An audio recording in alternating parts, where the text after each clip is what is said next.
ত্রয়োদশ জাতীয় নির্বাচনে ইঞ্জিনিয়ারিংয়ের অভিযোগের সত্যতা পায়নি ইউরোপীয় ইউনিয়ন নির্বাচনী মিশন।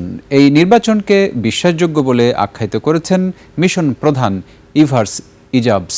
এই নির্বাচন গণতান্ত্রিক শাসন ব্যবস্থা এবং আইনের শাসন পুনঃপ্রতিষ্ঠার পথে একটি গুরুত্বপূর্ণ অগ্রগতি নির্দেশ করে বলেও মন্তব্য করেছেন ইইউ পর্যবেক্ষক প্রধান।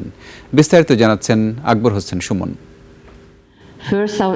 12 ফেব্রুয়ারি অনুষ্ঠিত ত্রয়োদশ জাতীয় নির্বাচন পরবর্তী সময়ে ইউরোপীয় ইউনিয়ন আংশিক পর্যবেক্ষণ প্রতিবেদন প্রকাশ করলেও এবার পূর্ণাঙ্গ প্রতিবেদন সামনে এনেছে।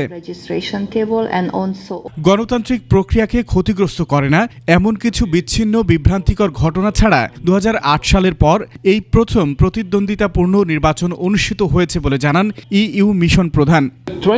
2026-এর নির্বাচন প্রক্রিয়াগুলো ছিল বিশ্বাসযোগ্য এবং দক্ষতার সঙ্গে পরিচালিত, যা গণতন্ত্র, গণতান্ত্রিক শাসন ব্যবস্থা এবং আইনের শাসন পুনঃপ্রতিষ্ঠার দিকে দৃশ্যমান অগ্রগতি নির্দেশ করে। 2008 সালের পর প্রথমবারের মতো এই নির্বাচন ছিল সত্যিকার অর্থেই প্রতিযোগিতামূলক। নির্বাচনী কারসাজি বা জালিয়াতি সংক্রান্ত অভিযোগের সত্যতা পায়নি ইইউ পর্যবেক্ষক দল।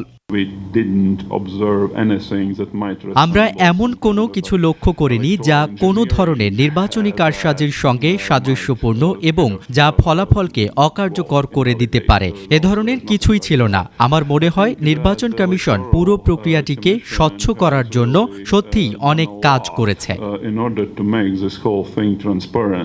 বাংলাদেশের নির্বাচন ব্যবস্থা উন্নয়নে আইনের শাসন প্রতিষ্ঠা, অসঙ্গতি ও বৈষম্য দূরীকরণ সহ 19টি সুপারিশ করেছে ইউরোপীয় ইউনিয়ন।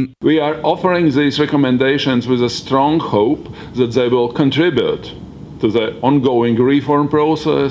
আকবর হোসেন সুমন, 21 টেলিভিশন, ঢাকা।